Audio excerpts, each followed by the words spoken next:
Hello, everyone. Welcome to the show. Patrick Kling here, and of course, we got the incomparable Andy Garfield. Hey, Andy, how you doing today? I'm doing great, thanks. How are you? I have a bunch of hair in my mouth. One. Oh, It's like, all right, you look like you what's just got going out of on? the pool. You just Well, it's really hot here in Orlando, Florida, and you never know what happens in Orlando, Florida, in regards to what people do in the afternoon. true. But I'm That's clean very and true. fresh and clean shaven and all that. I did shave, so I'm looking, and my hat is on, ready to go. I must say, I guess it's been a couple of weeks since I was on. Thank you for taking over with Donnelly. I'm sure it was a great show. I'm sorry I had to miss it. Oh, that's all right. No, you missed a great show, and we really enjoyed our chat. Look forward to having him on again, uh, talking about maybe some project-specific stuff because he's, as you know, done some really interesting work and has had an extremely varied career. So, yeah, that was a great chat. I really enjoyed that.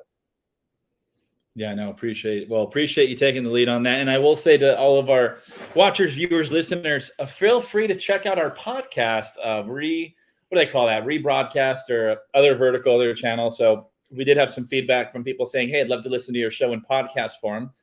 Nothing against live stream, but I'd love to hear your voices in my ear. And we went ahead and did that. It's been live for a while now. You can look in the show links, but if you probably go into wherever podcasts are found and type Untitled Themed Entertainment Design Show or Themed Experience TV, you should be able to find it and give it a listen. Let us know how it is. And you've had a little fun with those intros, right, Andy? You still having fun with Well, those? yeah, that's it's a fun thing for our listeners to discover who does the intros to the podcast now. No, that's good. That's good. And I've been doing a lot of walks lately, and sometimes I'm working, doing conference calls. Sometimes I'm just listening to podcasts, and it's a fun medium, and I appreciate what we're doing. I'm glad we can broadcast it to different places. And if So, anybody out there has listened to the podcast in the last couple of months, type in the chat who you think that is introing the podcasts if you figured it out. yeah. So, we have a great show planned today. We have Emily waiting in the wings, so we're gonna keep her in the green room for just a few more moments. We have a couple of theme park news. We should get like a news intro. It's like, dude, we should get something like that, Andy. That's like, All right, I'll I get hear on we it. are 3 years into the show, and I'm spitballing of how to improve it. So in the news, we have obviously it's Halloween season is approaching. People are clamoring for Halloween content. There's been some news from Halloween Horror Nights and different announcements. We're not going to touch on that, but that's what we're expecting in the next few months. And there was a bit of a announcement that came out. There was hints of it, and it's Top Thrill Dragster 2.0.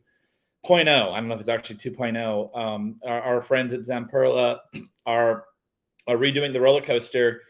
We have video of it. Let's go ahead and pull it up on screen. It looks super cool. I'm actually pretty excited for this. I may have to make a trip. I love launch coasters. I love ones that go back and forth and to and fro, for lack of a better phrase. We're going to hear some. For those listening to the podcast, you're hearing some screams going on. Yeah, not too fast. So you essentially go probably about 3/4 of the way up, then you get the roll back. I mean, that's going to be super fun.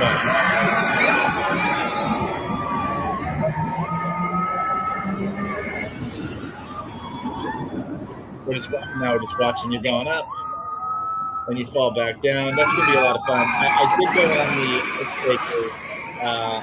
icebreaker at Mountain World a few weeks ago. That kind of has some front and forward and back, and it's a lot of fun. So definitely looking forward to this attraction. Like I said, I'll have to make the trip out there. It's cool to see the experience a lot longer. I think that was an initial critique, is you kind of go up and down and it's over. So this is going to be really fun to see how it all fleshes out. So congrats to our friends over there, and love to have you on the show to talk deeper about the roasterness of all this when it comes time to talk about it.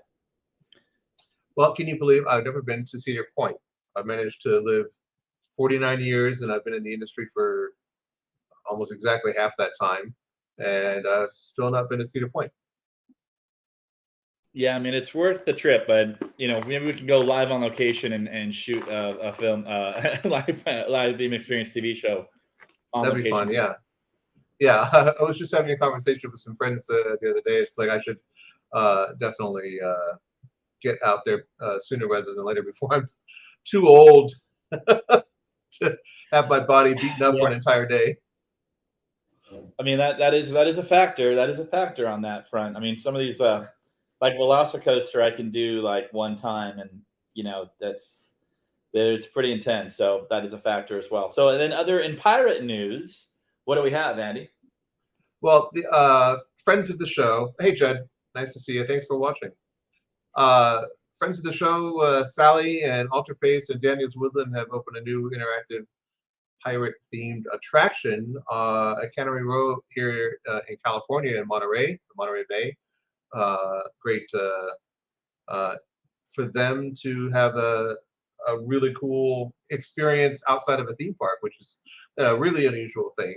And just a single ticket, experience that you can do with your family when you're out seeing the sights of Monterey. And it looks really cool. I mean, look how like colorful that lighting is, and it looks like a lot of fun. And uh, you know, I'm going to be up that way next month, and might swing by and check it out. And you should too. Well, that's great. Well, hey, another official invite out there for us to do a behind-the-scenes discussion about that dark ride. Love to Right. celebrate it. They will send. Maybe we can send some text messages out there. This is how we do it, folks. We just get Rich and Etienne on here, and maybe Daniel. That would be a great show. That'd be great. Okay, well, you heard it here first, folks. We're putting all these invites out, and as soon as you're named, and we make an official invite. Well, without further ado, unless there's any other theme park news out in the world, kind of wrap my brain for a moment. It's been a little bit of a summer lull here. Let's go ahead. I think we should get on with the show. Yeah, let's bring on Emily. Emily, welcome to the show, live from the outskirts of DC. From the outskirts of DC. Hi, Patrick. Hi, Andy. Good to see you. Thanks for coming on the show. How's the weather holding out there? Oof.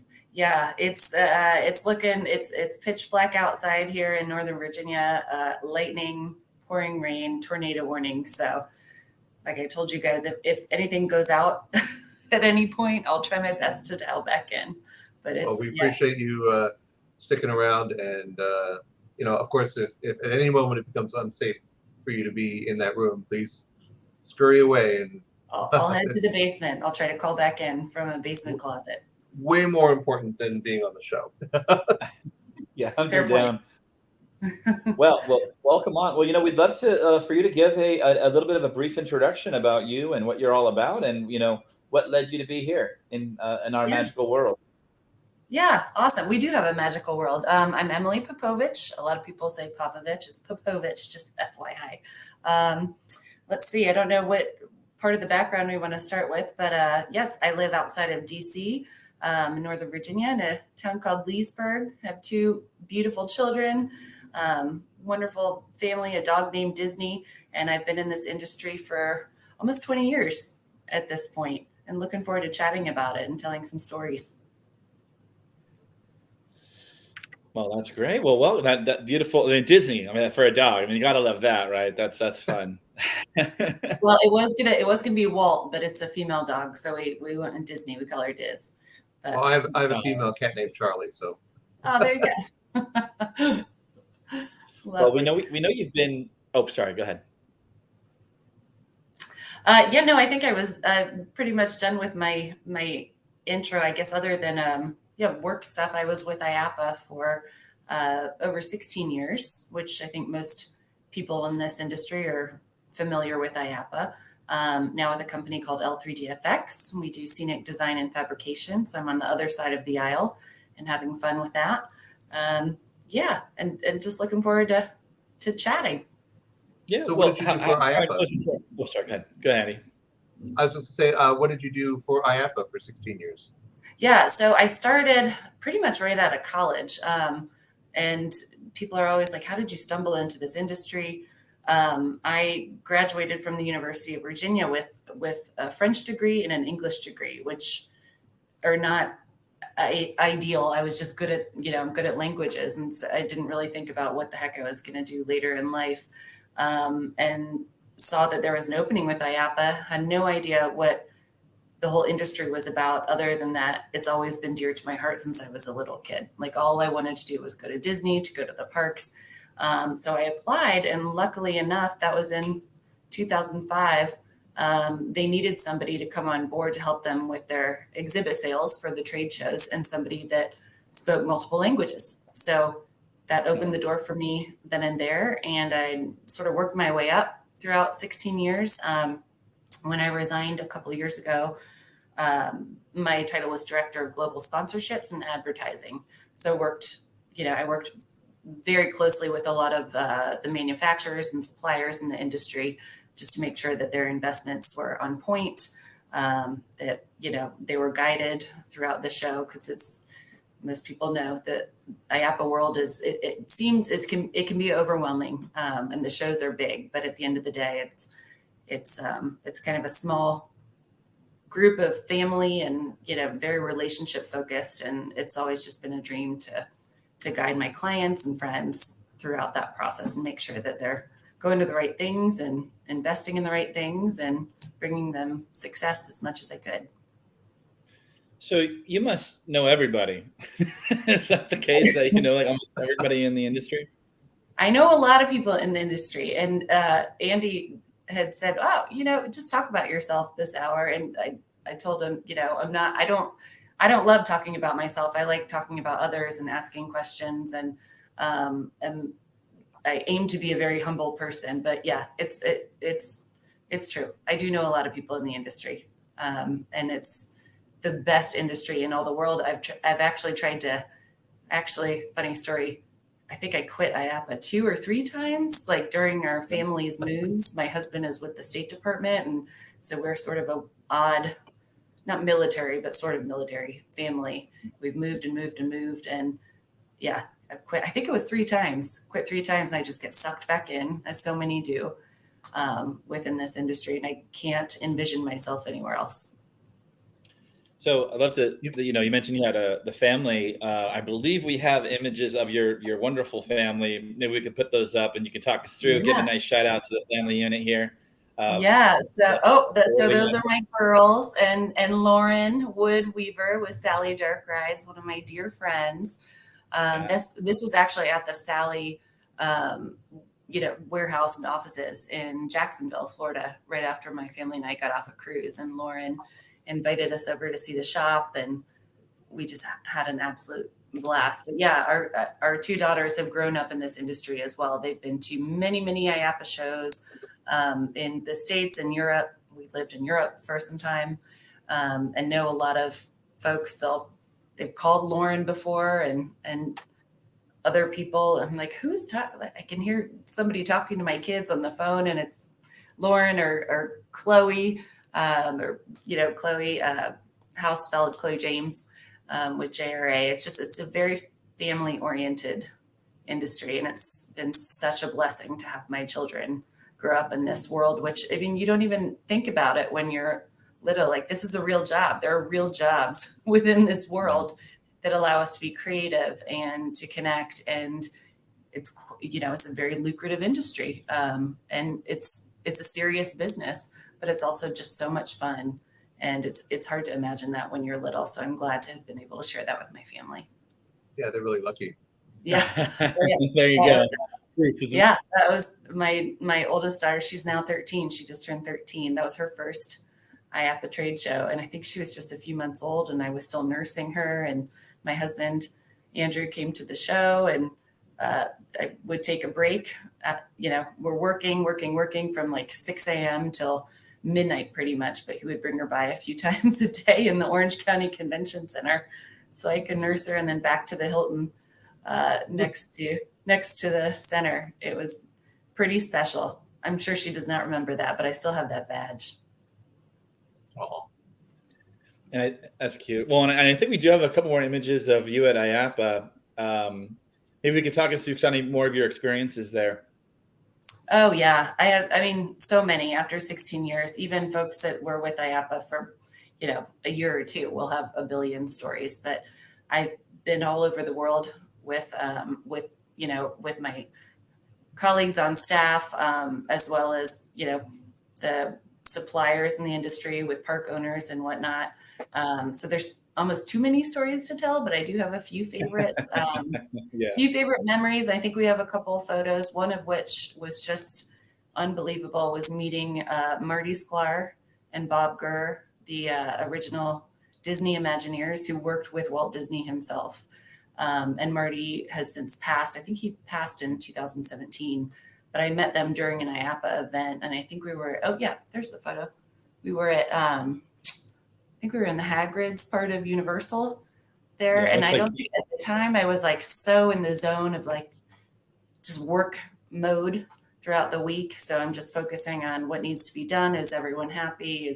Are the signs up? Or have I talked to our sponsors and thanked them? And didn't really realize at the moment how big of a moment that is to meet these two true industry legends, and have processed it since, and just was amazing. And Bob Gurr is still, I think he's 91 now, and he's still active on social media. And you'll see him like walking through Disneyland and just dancing around, and people are walking by. They have no idea who he is. This wonderful old guy just dancing, through the streets. But it's just unbelievable to think that these are Walt's good friends. Well, I can tell you, he doesn't live too far from me here in Burbank, and he's recognized everywhere he goes here in the Valley. Oh, that's wonderful. That's wonderful. Yeah, I was stunned to see a video where people, I mean, it's more so children and, younger folks that are just walking right by him. Like, do you know who that is? He made Disneyland. So that was pretty wonderful. So that was, I think, one of the highlights. Another was actually when I was pretty green with IAPA. I think it was 2006 or 2007. So I was only a year or two in. And, again, we've had so many amazing moments, but there was one exhibitor at the trade show who had an exhibit called Dinner in the Sky, and the Today Show came and filmed it. There's still a link somewhere on YouTube with the Today Show. And I had sold that booth to the client, so got to go up in this table that essentially is lifted up by a crane. I think it was 150 feet or so in the air. And we had hung from, I think that was his name, from Top Chef. He was the winner of Top Chef that year, who catered the dinner. So we had like the crew of the Today Show, Jenna, can't remember her last name, who was like she was she was the anchor at the time. And then myself and my colleague Alice, who were able to partake in that. And it was just unbelievable. I mean, your feet are dangling, you're 150 feet in the air, eating delicious. Absolutely not. Absolutely not. It was. I want to do this. I wish this was more ubiquitous. I mean, if whoever the vendor is, we'd love to have you on and talk about where it's kind of gone and all that, because it seems like a fun experience. This was actually, this was their premiere at IAPA Expo. And again, I can't recall if it was 2006 or 7, but this was the company's premiere. And now they have them in Vegas. I think they were from Brussels, if I recall, or from Belgium. Yeah. And they're all over the world. But yeah, really just, I mean, you can't really beat that. It was fantastic. But you have to be prepared not to use the restroom for like an hour and a half. That's like the only thing. Don't grab any forks or knives. But that was. Sorry, go ahead. I would normally say there's no amount of money you could pay me to do that, but in this economy, there probably is an amount, but it's very large. Yeah. If you get that opportunity, though, you have to take it. But yeah, I've traveled through IAPA primarily, and then since then, even with my new company, I've been all over the world to Shanghai and Hong Kong and Dubai, Abu Dhabi, all over Europe. We had, a dinner in the salt mines in Poland at one point. I've been to Oktoberfest in Munich with a bunch of IAPA board members and really, prestigious industry folks that just let loose. That was actually, I think, one of my first work trips. And I was like, what have I gotten into? And I think you even met some celebrities along the way. We have an image here. Yeah, quite a few. So, yeah. Oh, well, met Shrek. Yep, that was in Dubai, I want to say, at Motion Gate, and that's Jim Pattison. Cool. I'm sure most people know Jim Pattison, the head of Ripley Entertainment, and also the current chairman of IAPA, and also just the most down-to-earth, wonderful person in the world. Is just a really great guy. Yep, that was in Dubai, I think. Yep. Oh, yeah. And Hulk. And then there we go. I met Hulk. I literally ran into Hulk in our exhibit sales office during an IAPA trade show, and I walked around the corner, and he came around the other corner, and we bumped into each other. And I'm 6 feet tall. I think I was wearing heels, so probably 6'2" or 6'3" there. He's huge. he's a tall guy and very gracious, and I definitely had some. I was starstruck there for sure.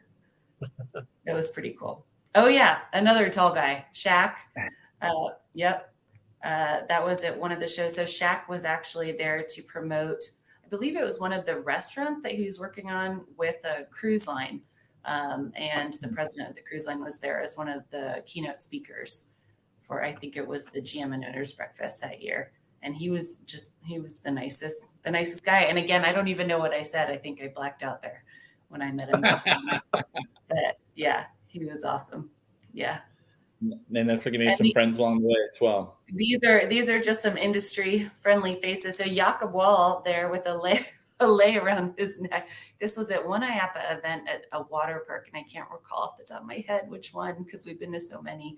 But Jakob is now the current CEO and president of IAPA. He and I have worked together, for years and years and years. We're the same age. We studied in France at the same time. We didn't meet there, but found all these interesting sort of connections. And he's a great support person and always rooting for me and vice versa.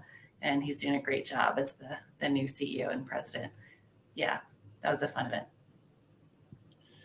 Cool. And then, we have a few more images, but, we probably can move along for the sake of time, but are there any other lasting memories or any special things you want to say about IAPA before we move on to your next exploit, which is Outdoor Factory? I think there's probably too much. That's like a whole other podcast just to talk about time with IAPA.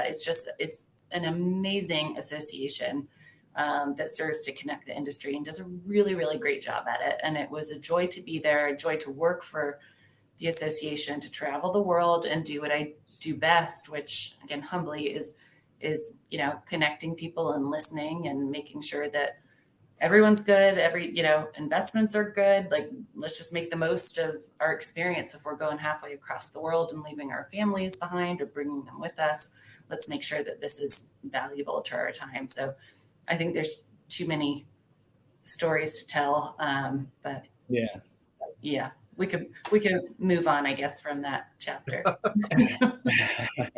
So tell us about, you transitioned to Outdoor Factory. Was this one of the times you left, or was this more when the move came from IAPA? Good question. Yeah. No, the first time was in 2009, and IAPA was still I'm from Virginia, and IAPA was still, the headquarters was in Alexandria, where there's a lot of associations there. And my family, again, my husband is State Department, so we move a lot. So we're just a little bit of an anomaly. And this is before, COVID times where, working remotely or Zoom calls and everything like that was even a thing. It wasn't a thing. So I had been with IAPA for a couple of years and was like, we're moving to Texas. So I guess I got to quit. And I quit and we moved to Texas, and I had my first daughter, Grace. And then they hired me back. They called me up and they're like, hey, we really need some help. Like, some of the sponsorship sales are tanking. Nobody here is doing it.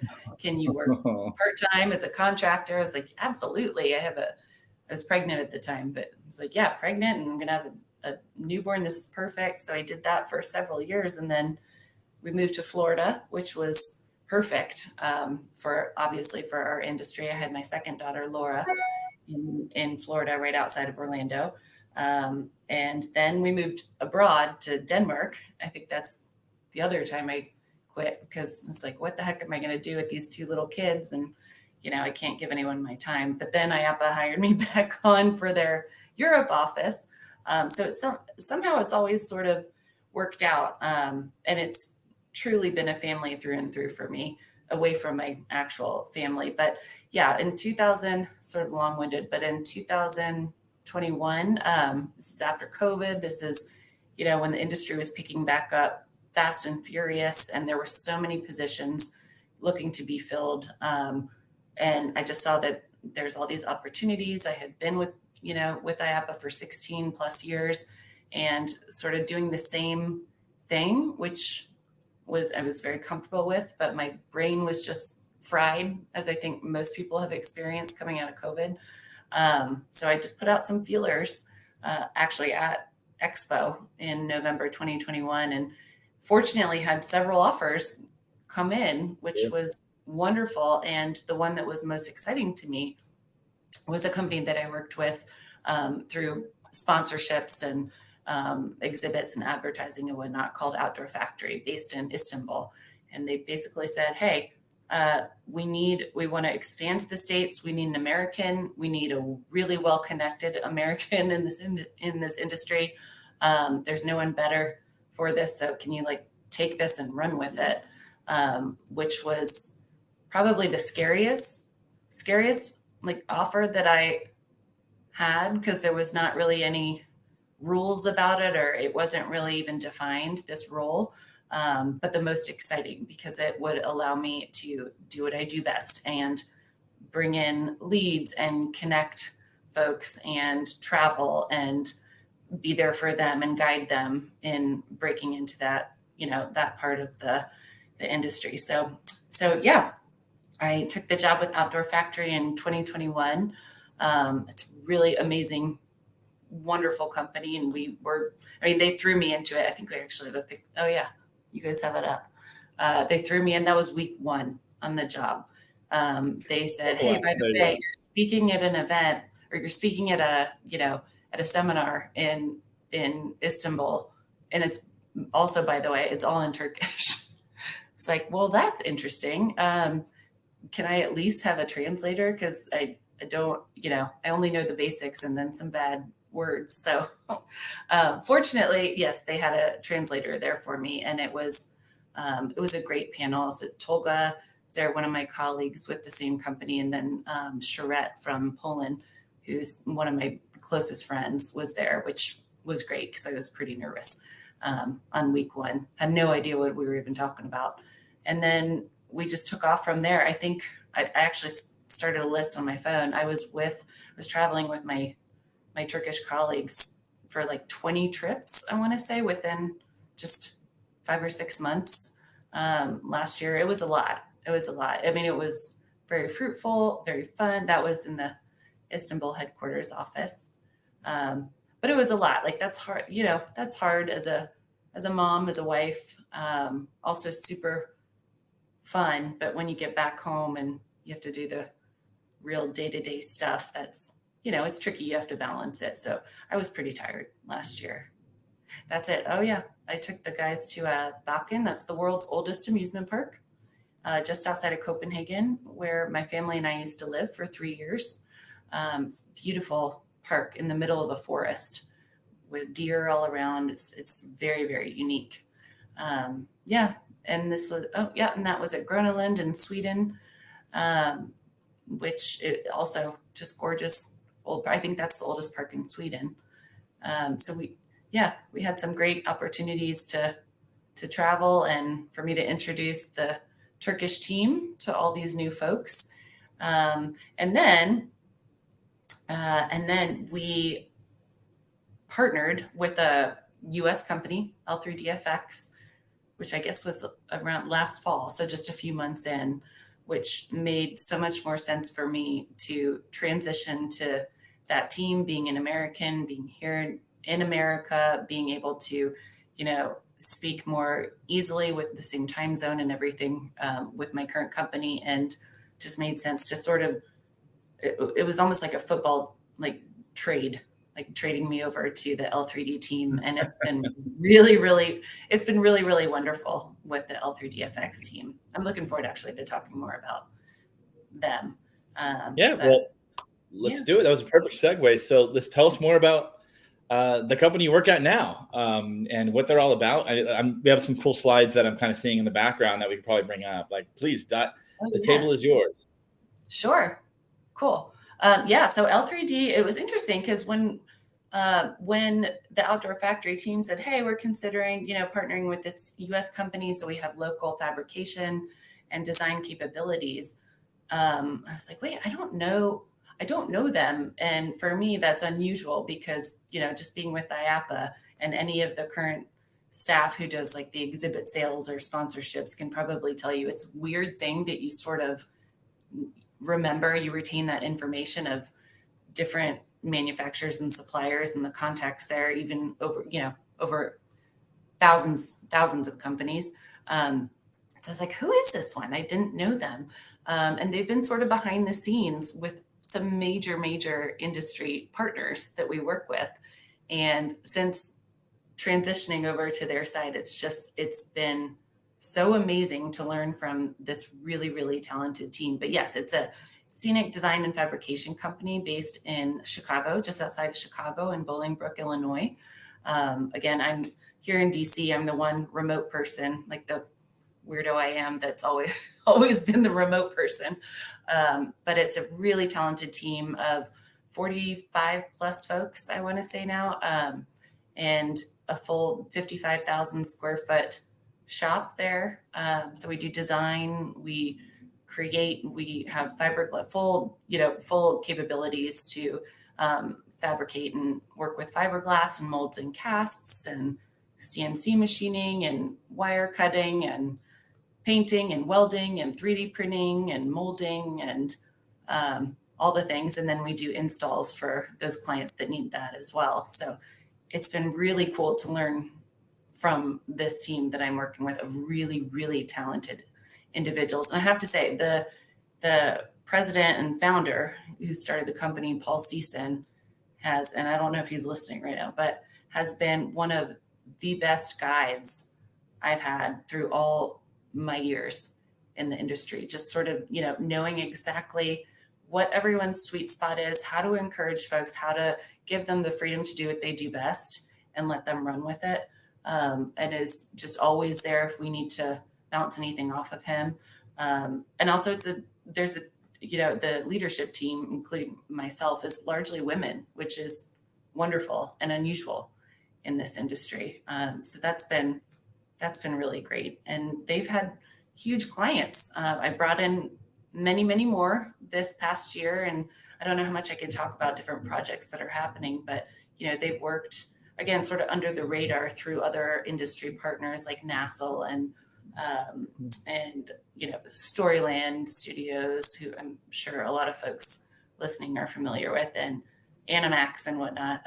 They've been sort of the ones behind the scenes knocking out a lot of projects, but we've done things for Universal and Disney, and just did a beautiful sculpture at Chicago O'Hare Airport, which is really exciting. And we've nominated for a Thea Award. Who knows, knock on wood, what'll happen with that. But through my connections this year and just reaching out, and traveling and making that effort to go and visit clients, we've gotten several projects through the Palace Entertainment Group, so Dutch Wonderland, which was really cool, and Kennywood, which we just did a big thing there for the Spinvasion ride, as Samperla ride, just to theme that, and did some fun things there, and Sandcastle Water Park. And yeah, it's been a lot of fun learning from them and learning sort of the ins and outs, because I always joke around, like, I actually don't really have much of a talent. Like,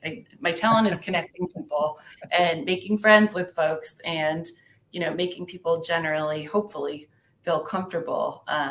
But other than that, I'm not the one in the shop who's bringing things to fruition.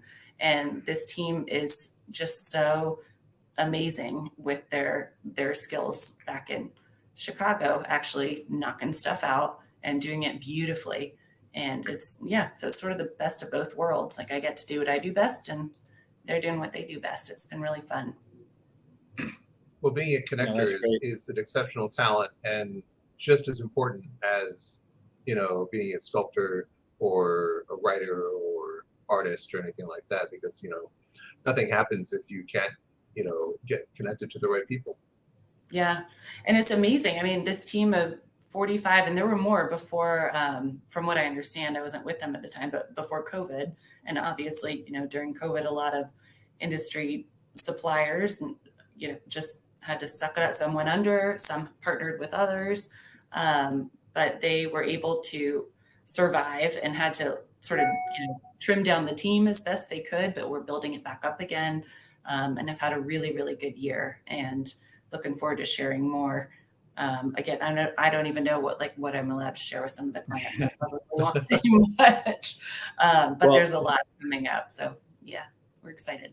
Well, that's great. I mean, it's great. First off, I think that one of the most interesting places to ever be if you're in the industry is a fabrication shop, because it's usually it's like a toy factory, like Willy Wonka stuff going in there. And just seeing the type of projects you're working on are, seem really whimsical and fun. Just to recap, it looks like we have a Frozen float at Disneyland. And sorry, go ahead. Oh, sorry to interrupt. I get excited about this one. This is actually it was before I was even on the team, but it's just so gorgeous and still, still happening now at Disney. But so this one, and our president Paul is also very humble and modest and doesn't really like to brag on himself, but I think he has 19 patents to his name. And this was one that was, I can't recall which partner of ours, one of the big industry partners who came to us and needed some help with this. They came to us and said, hey, we need some sort of material that's clear, UV resistant. And by the way, if it's on fire, it needs to self-extinguish, which didn't exist.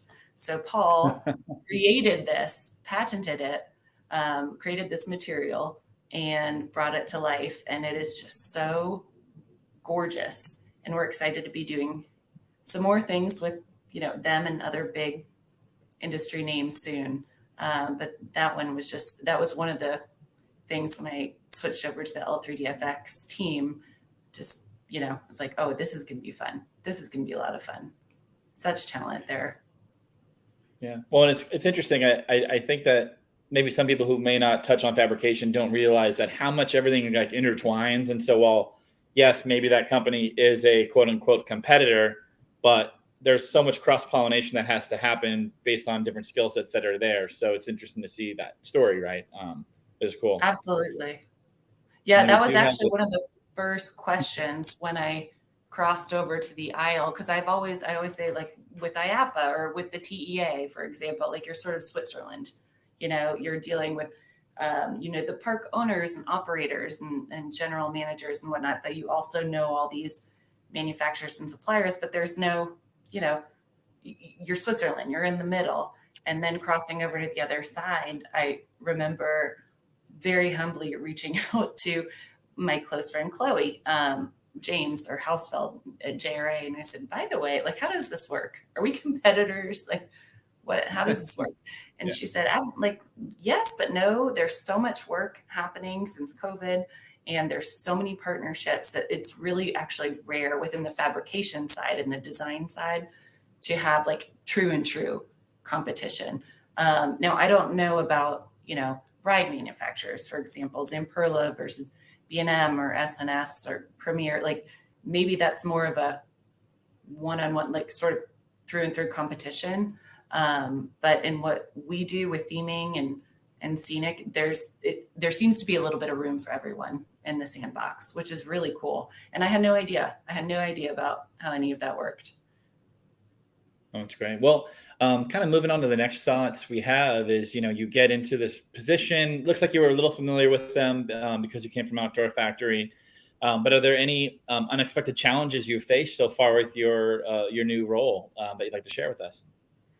Yeah. I would say I'm loving what I'm doing now because again, I'm, doing what I do best and have the freedom to say, hey, I need to go here, or we don't need to go here. And I'm sort of a as my husband and many of my friends would tell you, sort of an alpha type that wants to call the shots. But I think one of the challenges, and actually this was a challenge at IAPA as well, was overselling or overpromising, because I want to be sure everyone is happy. And if you tell me, hey, Emily, you need to sell, I don't know, 50 million, 50 million is a ridiculous number, but like 50 million in whatever it is, I will try to meet that and beat it in whatever I do. I always have. I'm very competitive with myself. But it's taken years for me to learn, like, there's a team, that team behind the scenes that actually has to make things happen. And if you're overselling and you know, it's maybe a bit over capacity or things are in a tight timeline, and I just want to say yes, yes, yes to everyone, you can't always do that. And that's been interesting, just to learn, like, hey, take it back a notch. You know, you don't ever want to get into the situation where you have too much on the plate and you're putting too much on the team and things are being pushed out not in the best way, which is not good for anyone. So that's been a learning experience for me and has been for years, and I'm still working on it. I think that's pretty much the biggest challenge. I guess the other one might be just in sort of crossing over the aisle and others who are not yet familiar with L3DFX, which I'm trying to sort of shift that, asking, hey, what is, I recognize your name, but I don't recognize the company name. And for me, I've never had to explain, like, IAPA. Everyone knows IAPA. So to come in very humbly and be like, oh, this is what L3DFX does, and sort of give the same spiel over and over, has been different for me. I'm getting used to it. But that's been different. I've just never really been faced with that before. And maybe to give you a perfect opportunity to answer that, like, is there a thing that you're known for, your company is really specialized in, that you would say, hey, if you have a problem with X, come talk to us? Yeah. So the fabrication part, we say design, create, which is fabrication, and deliver. But the fabrication part, from what I've seen at least, is the super, super sweet spot, and where we get, called in from other entities that are saying we need help with fiberglass in particular, which not a lot of other folks have those same capabilities. Like, truly, I could probably count on one hand how many other companies have the same capabilities there. So that's one that we get a lot of requests for, concept designs and whatnot. But that's also, there's a lot of companies that do that part. So just the actual build and creating something just like that Disney float that might seem impossible to create a material that puts itself out and looks like ice. That's what the team is really, really good at, and has a really fun time doing those sorts of things. So that's been interesting and fun. Cool. Well, I'll just put this out there. We have a question that came from Charlotte. If anybody else has any questions for Emily, want to put her on the spot, go ahead and chime in with those. We should be able to see those on LinkedIn, YouTube, and then we can bring those up. Before we get to our questions from the audience, another question from us. Do you have any tips for conducting business internationally? So you're obviously traveled around the world. You've worked with everyone around the world. What are some tips you may have for that? Yeah, that's a good one. So I think my first international travel was like starting with IAPA at age 22 or 23, and going to Italy. I think we went to Gardaland Park and a bunch of different parks. I'm like, I have no idea what I'm doing. I don't even know how to work in any workplace at this point, but I'm sort of just getting the feel for everything. What I've learned since those days as a youngin' was to be super cognizant of time differences, which seems obvious, but people still don't really think about that. When you're planning calls, which so many people now are used to using Zoom and using Google Meets and all the things where it's easier to talk to folks, but to be cognizant of that, you would have no idea. Like, it's unbelievable how many people still don't realize, it's a time difference, and be respectful. I also think it goes a long way to try to learn, and I know this comes more naturally for me as a language person, but to try to learn the language, even, just a few easy things of, any client or partner that you might be working with. So when I started with Outdoor Factory, I actually got the, I can't remember the app or whatever it is where they teach you languages in not too long, and really, really worked hard on that, and was pretty proud of myself for like the basics, how to respectfully say, how are you? And the titles of names and hello and thank you. And then of course, all my colleagues taught me all the bad Turkish words, which also came in helpful. But just to know those few little things really goes a long way with language. And that's not even just in the workplace. I mean, you guys probably know through a lot of your travels, that's anywhere. If you're traveling anywhere, just make a point to get some of the basic language things down, even if it's, excuse me, do you speak English? Thank you. It goes a really, really long way. I think just being empathetic, I guess, in terms of culture. We've worked with clients in the Middle East, in Asia. Of course, there's lots of cultural things that it's super easy nowadays. Like you can go on Google and just research a little bit for 10 minutes about the place that you're either traveling to or the clients you're working with, just so you can understand that. Because it was interesting working with me and 200 Turkish folks to sort of understand what those differences were, and that it's not, if I felt offended or if I offended them, it's not necessarily we're trying to offend one another. It's just so different. So I think it's always really important to be open, respectful, humble, and empathetic. So Emily, we have a couple of people who are asking, like Duolingo, Rosetta Stone. Is there a cheat sheet for how to learn a language quickly? Yeah, I think it was. Oh yeah, I'm seeing these now. It wasn't maybe it was. Why am I blanking on it? It's exactly like one of those. So they're all very similar. Duolingo, Rosetta Stone, but I'm totally blanking on the one that I used. But they're great. If that's something that you have a little bit of time for, and if it's going to be important to you, then I would definitely say go for it. And it makes a huge impression on anyone, whether it's in the professional world or the personal world, just to put forth that extra effort. Otherwise, we just sort of come across as like obnoxious Americans just waltzing into places and expecting everyone to,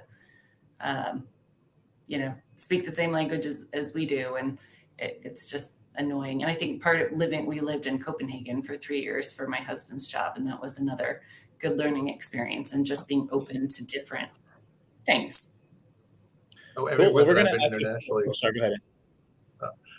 Whenever I've been internationally working or otherwise, I found that, even if you just butcher the language, people appreciate the effort, even just, whether they speak English or not, immediately trying to communicate in their language, shows that, you're serious about whatever you're doing there, being there, and that you respect them and their culture too. So, and then it makes them want to put more effort into helping you if they can. Absolutely. Yep.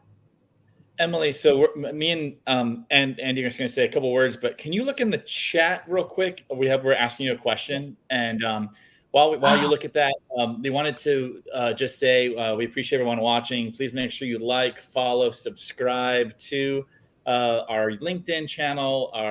Like we were saying at the beginning of the show, we have a podcast that you can listen to the show if you want to listen to it later on. And we have a Facebook, we have all the different social media channels so you can stay connected with us. And we really appreciate all the interactivity that we're seeing today, which is really fun.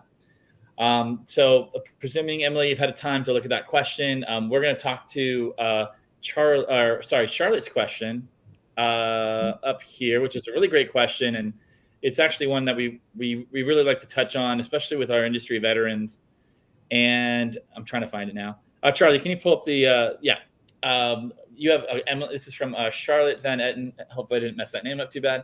Emily, you have connected and guided many people. What is the best advice you have ever been given yourself? Yeah, that's a great question. And first and foremost, I want to say thanks to Charlotte, because I know going back on our previous question, she's in Europe, and it's late there. I think she is at the moment. Charlotte and I have known each other for years and years, and she's a very well-known key player in the industry and just a beautiful human being. But yeah, that's a great question. And I would say, and I think actually this is something that somebody in the industry shared with me, and I still practice it and say it pretty much on the daily with my kids and friends, is the answer is always no if you don't ask. And that came from my good friend Karen Staley, who hired me at first with IAPA, who's now with Sally Dark Rides and the Wood family. And it just resonated with me. I use it all the time, and I use it again with my children, just to sort of push them out of their comfort zone. Like, what's the worst that can happen? Like, ask for it, whether it's a work scenario and, whatever it might be. Like, if you're not going to talk about it or bring it up, it's never going to happen. Somebody has to be the bold one in that conversation. But coming down to just day-to-day life, I mean, I didn't think I was going to bring this up, but it's a funny example. My youngest, Laura, who's 10 now, who really takes that to heart. I reminded her of that. The answer is always no if you don't ask, at a baseball game once. And some guy caught a baseball, and she's like, I really wanted that ball. I was like, just go ask him. Like, I'm watching her. Like, just go ask him. And she did. And he gave her the ball. And then he caught another and gave the other ball to my other daughter. It's like, see, like, and what's the worst? Like, if he said no, who cares? We'll never see him again. But just, I think it's important for everyone to put themselves out there. And I know a lot of my friends and colleagues will say, hey, well, it comes naturally to you to make friends with people and connect with people and whatnot. But you would be surprised, I think, in that I can be quite nervous and introverted myself and still continue at my ripe middle age of, I'm not going to say what, but still continue to try to get myself out of that comfort zone pretty much on a day-to-day basis, just whether it's work or at home, to just speak up. And I think that doesn't come as naturally for women either, but it's really, really important to advocate for yourself. And again, I mean, what's the worst that can happen if somebody says no or ignores you? And maybe I have a final. Oh, sorry. I have another question. You've kind of alluded to it a couple times, of just being a woman in the industry, and particularly someone who's been in the industry who's a industry veteran as yourself. Do you have any comments or thoughts about that, or something you want to say to the young women out in the world who are aspiring to get to the executive level? Yeah. It sort of goes in line with that same piece of advice, in that this industry is it's unique in that it's so relationship oriented, which many industries are, but this one I feel like is probably much more so. And you'll see that most people within it, as intimidating as they might be, the tops of the chain are quite approachable. Like thinking of Jim Pattison, the chairman of IAPA and the head of Ripley's. He's one of the most approachable people I've ever met. And always willing to help. And the late Hank Salemi, who was the park president of Six Flags, who was one of my best friends and mentors, also just super, like, I could call him and ask for advice at any time. But people, I think when they're younger, and particularly women, don't know if it's appropriate to sort of reach out and ask. And I would encourage them to do so. Anyways, go out of that comfort zone. Maybe it'll, be polite always, be humble always, but you will find more times than not, I would say probably 9 times out of 10, that people are willing to help you in whatever industry it is, but particularly in this one. And that is something that I enjoy very much. So I have, just this past year, I had an official mentor with IAPA, but I have many unofficial mentors who I love so dearly, and who are now just going on doing the most amazing things and are surpassing me already in all their achievements. But they just needed sort of that boost and guidance, and somebody behind them who could give them that confidence and sort of like a little bit of a push. And I just, yeah, I think it's important to go out of your comfort zone. I think it's also important just to seek mentors, particularly if you're younger, but even if you're not younger. I'm not the youngest, and I have some amazing, wonderful people that I go to and mentor me, too many to name here. But if there's internships or like the IAPA ambassador program or volunteer positions within the TEA, go for it. Like, why would you not go for that? Just put yourself out there as much as you can, meet people as much as you can, and just try not to be shy, even if you are shy. And that's okay. I'm shy a lot. People don't realize that, but I actually am. So. Well, you've done great on the show today, and we really appreciate all your incredible stories and advice and everything like that. And, we talked Eddie, a lot about. Can we sneak this question in? It just came in. Sorry about that. Oh, I know sure. we're about to close out, but this is a really important question. From Melissa Vandermark. If I'm not sure if you know or not, but thanks for commenting and having your question. How do you manage momming and workloads on a daily basis? And I'll let you interpret that question as whatever you'd like to interpret. That could be a whole other podcast. And I don't think I do know Melissa. Maybe I do. I don't know. Well, I'm going to reach out to her on LinkedIn. But yeah, it's tricky. I mean, you make it work as best you can. I have a great support system. I have wonderful friends where we live now. We're finally back in Virginia, where my husband and I are from. So we have family members here, and I don't hesitate to ask for help. But when we were in Copenhagen for 3 years, we had nobody. We made friends. I pushed my way in to make friends and sort of make our own family. But you got to know when you need to ask for help. If you have a spouse, great. If you don't, find somebody else that can help. When my daughters were young, they're 10 and 13 now, I had the different places we moved. I would always look to hire somebody, even for a few hours, just to watch them so I could focus, because it's hard for me to stay focused at any given point, and I knew that I needed that help. So you got to reach out and do that, and also give yourself grace. Like, I don't know the last time I made a great dinner, or the laundry is a disaster, or house is a total disaster. Like, who cares?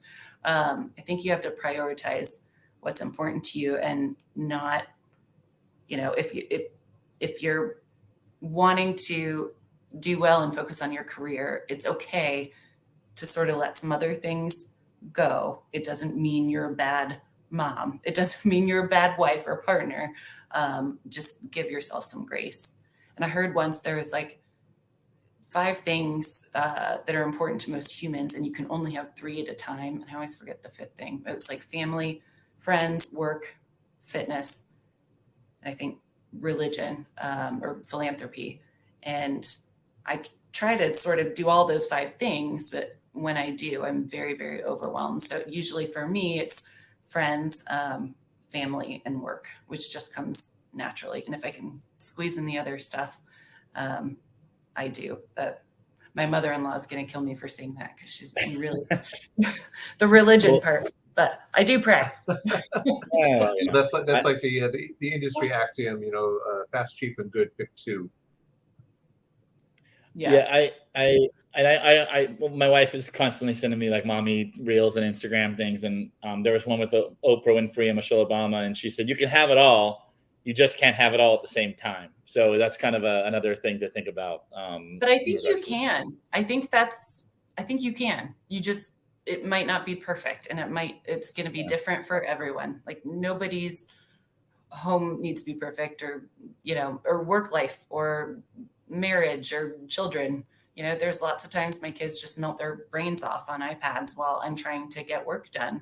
And that it is what it is, but I think you can. And actually, with all due respect, and I love you, Patrick, but like, I hate that phrase, because people say that to women. They don't say that to men. They say that to women. Like, you can't have it all. But I don't find that true. You just need to lower your expectations and ask for help, and be kind to yourself. Cool. Yeah.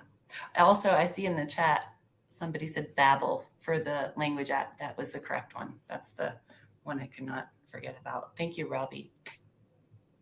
Well, it's been a really great show, and especially the last few minutes, these sort of critical personal questions that I think a lot of people are going to connect with, and especially, although young women watching who want to have a family and a career and find balance with that. I think that's really important, and it's something we don't talk enough about on the show, and have enough perspectives on. So I really appreciate that. Yeah, thank you. This has been a pleasure. Oh, the And the pleasure's ours. stormy past and the Oh, okay, good. Garfield. I was worried you cut out a couple of times, and I was like, oh no, it's happening. Oh shoot. Yeah. The storm didn't Well, I come. just kept talking. So yeah. Well, yeah, thank you guys so much for having me. And thanks to all these, I see a lot of familiar names and whatnot in the comments. Thank you for this little, village that I have.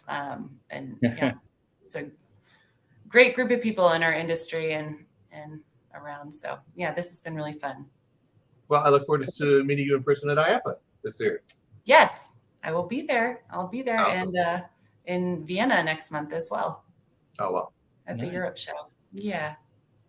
Yeah. All right. Well, we have several exciting shows in the future, so stay tuned for those. But Emily, thank you so much for joining us, and we will see you on the other side. Thanks, everybody.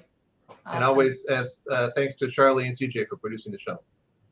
Mm-hmm. Yes, agree. Thank you guys so much. This has been a pleasure. Thanks, you guys. Thank you so much. See you.